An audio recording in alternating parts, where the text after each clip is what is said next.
وليد الركراكي مدرب المنتخب الوطني اعلن على اللائحه النهائيه اللي غتلعب ماتشات النيجر وزامبيا. هاد اللائحه طلعت بزاف ديال الهضره والتحاليل، شي وحدين شافوا فيها التوازن المناسب خصوصا مع الظروف الصعيبه ديال نهايه سوق الانتقالات اللي كتدخل المدربين في واحد الضغط كبير، حيت بعض المرات ما كيقدروش يعيطوا على كل اللعابه اللي باغيين، سواء حيت كاينين شي لعابه ما عندهمش انديه او مازالين كيقلبوا على فرق جديده.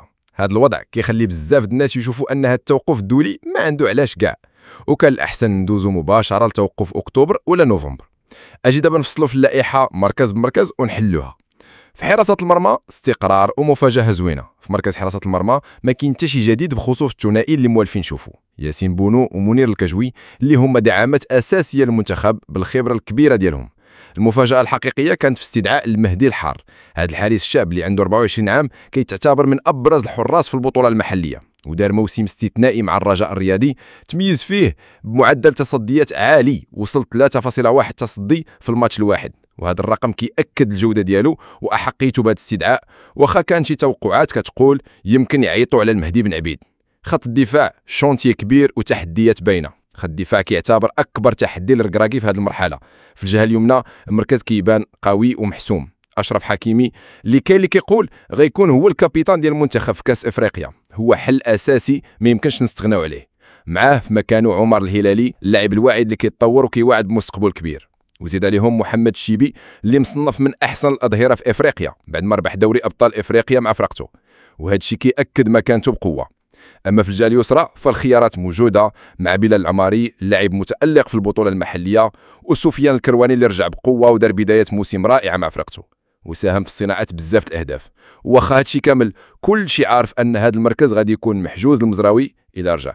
قلب الدفاع هي النقطه اللي فيها المشكل كبير في اللائحه. نايف اغيردا كيبقى هو الخيار الاساسي واخا فرقته تراجعت المستوى، ولكن خاصو لساندو. حداه كاين ادم ماسينا اللي واخا مستواه مدبدب مع فريقه راه كيقدم اداء مزيان مع المنتخب. اما اليامي قدري واخا الانتقادات اللي عليهم كيبقاو هما الخيارات المتاحه في ظل الغياب بدائل حقيقيه قويه في هذا المركز حاليا. اسماء اخرى بحال شادي رياض ولا البوفتيني واخا كيطمحوا مازال ما وراوش لي كافي باش يثبتوا حقيتهم يلعبوا في منتخب.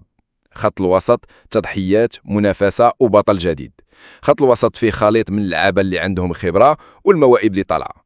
عز الدين أناحي حالته خاصه، هو لاعب مهم للمنتخب واخا ما لعبش بزاف مع فريقته مؤخرا. الاهميه ديالو كتبان في القدره ديالو على الربط بين الدفاع والهجوم، وكيتوقع يرجع لمستواه القديم بعد انتقاله لجيرونا.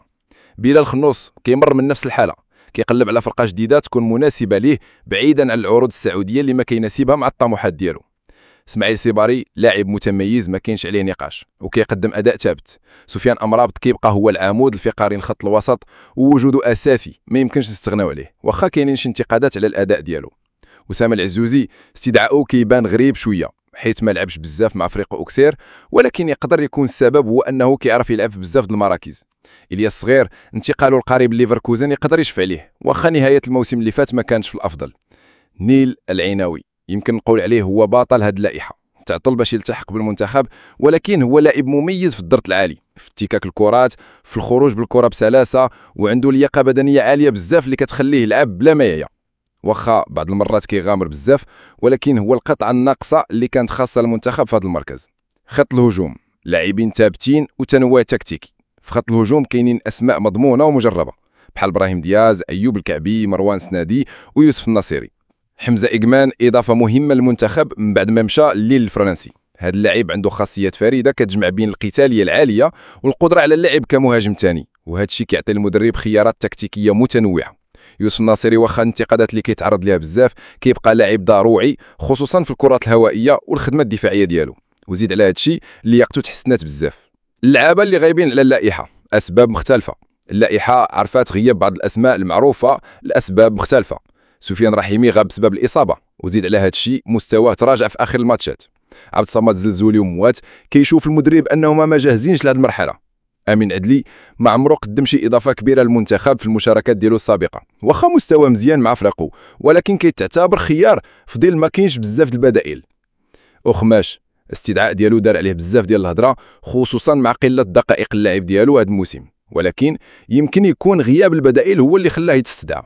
هذه قراءتنا اللائحه اللي خرجوا لنا وليد الركراكي. دابا كنخليو الكلمه لكم الجمهور الكريم باش تشاركونا ارائكم. شكون هو اللاعب اللي كنتو كتسناو يعيطوا عليه؟ وشكون هو اللاعب اللي ما كيجيكمش كيستاهل يكون في هذه اللائحة؟ اكتبوا لنا آراءكم في التعليق